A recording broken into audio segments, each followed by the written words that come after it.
All right. So, this is what, day 20 of the Donald Trump trials? Well, the defense has rested its case, the prosecution has rested its case. We are mercifully getting to the end of this trial. Now, let's just get to the article. Donald Trump's lawyers rested their defense Tuesday without the former president taking the witness stand in his New York hush money criminal trial, moving the case closer to the moment when the jury will begin deciding his fate. And it should come as a surprise to absolutely nobody that Trump is not taking the stand. That would end horribly for him. From what I hear, it ended horribly anyway because the defense called any witnesses. So, anyway. Your Honor, the defense rests, Trump lawyer Todd Blanche told the judge. Trump's team concluded with testimony from a former federal prosecutor who has been called to attack the credibility of the prosecution's key witness, one of two people summoned to the stand by the defense. The Manhattan District Attorney's Office called 20 witnesses over 15 days of testimony before resting its case on Monday. Based on what happened with Costello, I'm going to say that Trump was, in essence, representing himself because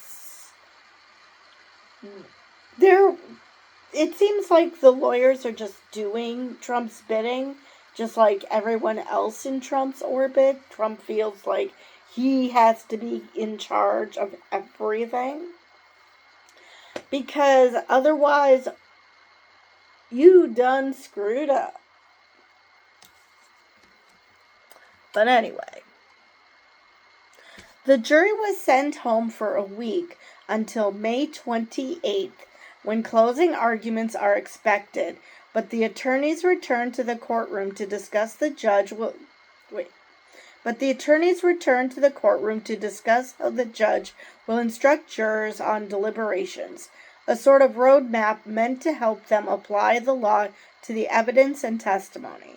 The two sides haggled over word choices, legal phrases, and descriptions of campaign-related issues. And of course, May 28th is Tuesday, because Monday is Memorial Day. Now, obviously Wednesday would have been an off day anyway, but why Thursday and Friday? I don't know, they want to give the jury a long weekend? I don't know. I do not know why the long week. Trump, the first former American president to be tried criminally, did not answer questions about why he did not testify. I'm surprised, because from the very beginning he's been claiming, wrongly but still claiming, that it's because of the gag order, which everyone knows, anyone with even an ounce of understanding of the gag order and how that works would know that that's bullshit. So I'm surprised that he didn't even bother to answer questions. I would have thought he would have just kept on with that line of reasoning. Trump had previously said he wanted to take the witness stand in his own defense, but there was no requirement or even expectation that he would do so. Defendants routinely declined to testify. His attorneys, instead of mounting an effort to demonstrate Trump's innocence to jurors, focused on attacking the credibility of the prosecution witnesses. That's a routine defense strategy. The burden of proof in a criminal case lies with the prosecution. The defense doesn't have to prove a thing. Exactly. But they don't point out that he's been claiming he wants to testify, but he can't because of the gag order. Yet, even as Trump denounces the trial as a politically motivated travesty of justice, he has been working to turn the proceedings into an offshoot of his presidential campaign. He's capitalized on the trial as a fundraising pitch.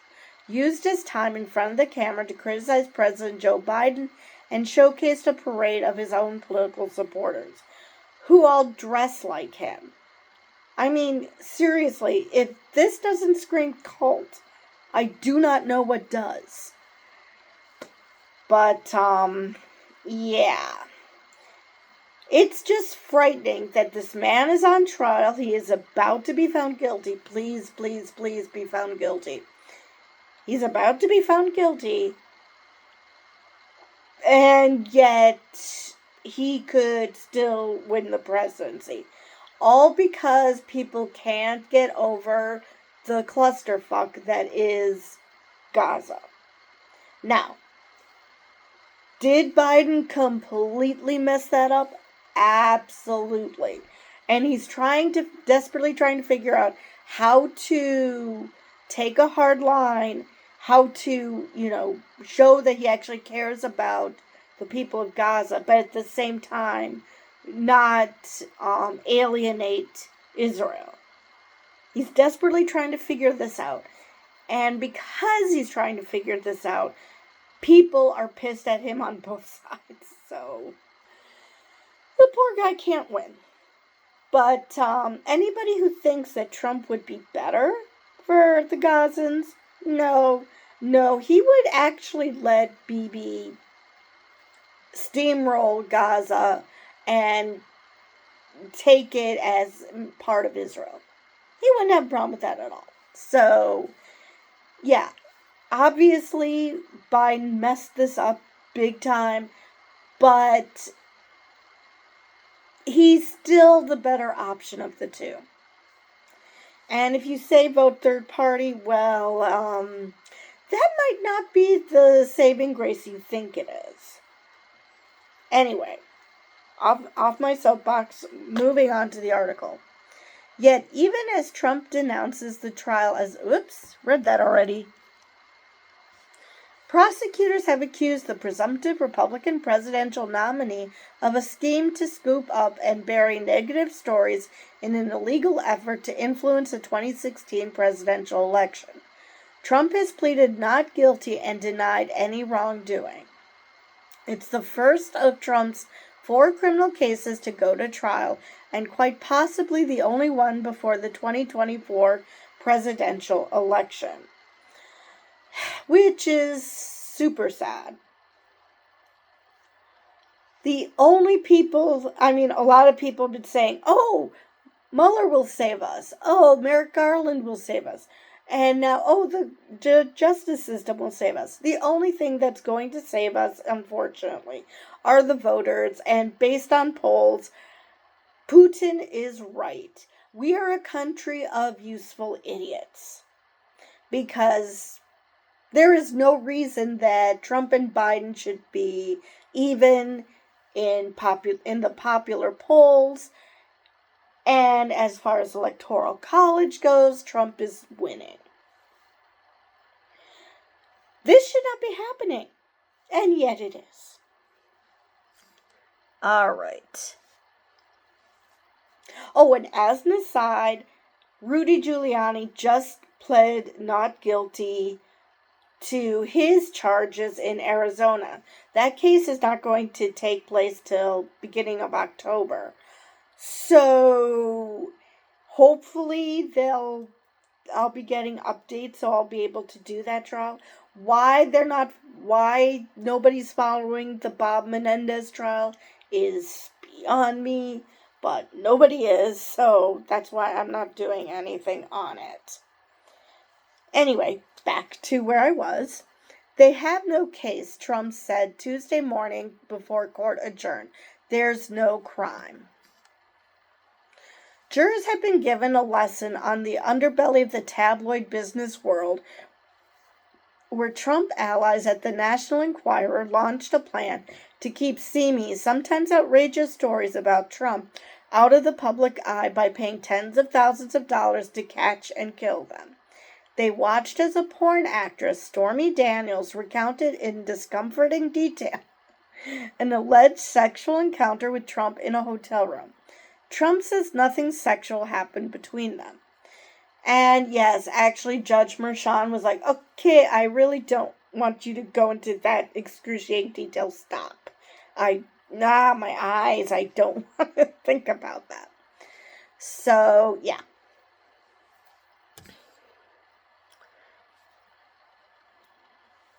And they sat intently in the jury box as Trump's former lawyer turned foe, Michael Cohen, placed Trump in the middle of the scheme to buy Daniel's story to keep it from going public in the waning weeks before the 2016 presidential election. During that time, Republicans were wringing their hands in distress over the potential political fallout from the infamous Access Hollywood tape. And apparently, a lot of people saw that tape and said, yeah, that's the guy for me. The guy who is willing to violate a woman just because he can. Because that shows strength, I guess. But the crux of the prosecution's case centers not on the spectacle, but on business transactions, because those are the charges. Including internal Trump Organization records in which payments to Cohen were falsely labeled legal expenses. Prosecutors argued that those payments were really reimbursements to Cohen doled out in chunks for a $130,000 payment he made on Trump's behalf to keep Daniels quiet.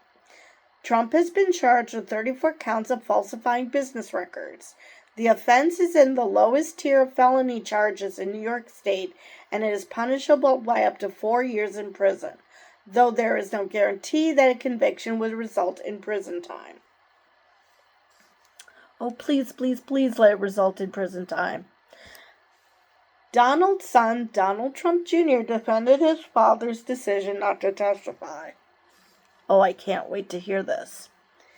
There'd be absolutely no reason, no justification to do that whatsoever. Everyone sees it for the sham that it is, the younger Trump said as he left a news conference Tuesday with supporters of the former president outside the courthouse.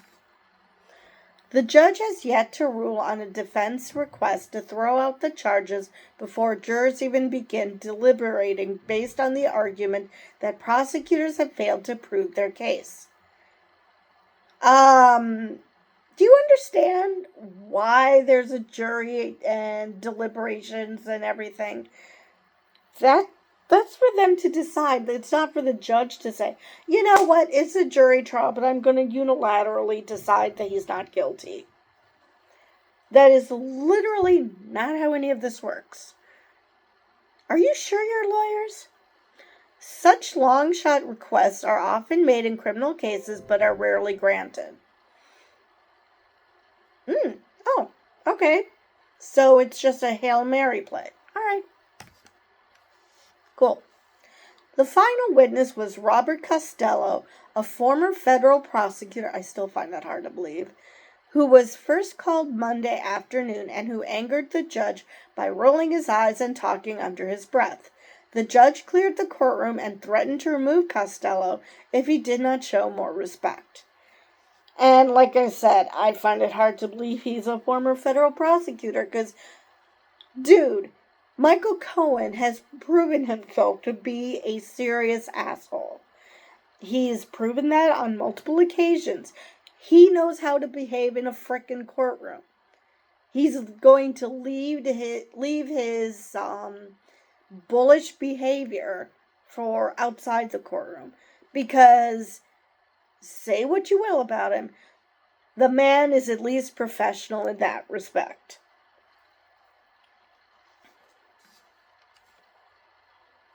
Tuesday's testimony was absent the same kind of drama as Trump's lawyers sought to use Costello to undermine Cohen's credibility, and in so doing actually bolstered it. The two had a professional relationship that splintered in spectacular fashion. Costello had offered to represent Cohen soon after the lawyer's hotel room, office, and home were raided. And as Cohen faced a decision about whether to remain defiant in the face of a criminal investigation or to cooperate with authorities in hopes of securing more lenient treatment. Costello bristled as he insisted to prosecutors that he did not feel animosity towards Cohen and did not try to intimidate him. Ridiculous. No, he said to the latter. But Costello has repeatedly maligned Cohen's credibility and was even a witness before last year's grand jury that indicted Trump, offering testimony designed to undermine Cohen's account. In a Fox News Channel interview last week, Costello accused Cohen of lying to the jury and using the case to monetize himself. Right. Prosecutors sought to show that Costello was part of a pressure campaign to manipulate and arm twist Cohen in order to keep him in Trump's corner once he came under federal investigation. Prosecutor Susan Hoffinger asked Costello about a 2018 email in which he assured Cohen that he was loved by Trump's camp. They are in our corner, and you have friends in high places. As to those friends in high places were, Costello said he was talking about Trump, then the president. Trump lawyer Emil Bova tried to undo that portrayal. Wait, you're trying to undo the portrayal of Trump being a boss? What? Did you ever pressure Michael Cohen to do anything? Bova asked. No, Costello replied. Oh, I see.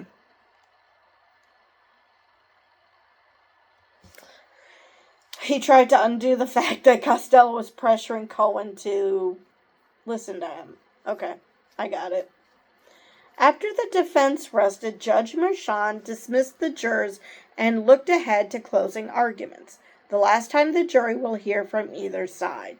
Deliberations could begin as early as next Wednesday, giving the panel their first chance to talk about the case. Until then, they're barred from discussing it. I'll see you in a week, Merchan told the jury. So that is all I have.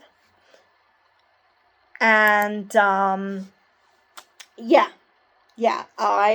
really believe, I hope that he is found guilty, because if for no other reason, the defense did a piss poor job of trying to undermine. Actually, it was so cartoonish, I'm insulting cartoons. So anyway, Costello did indeed try to pressure Cohen. He desperately wanted to represent Cohen so he could protect Trump. And Cohen did not want to do that. He was so done with Trump. So, yeah, this is not going well for the defense.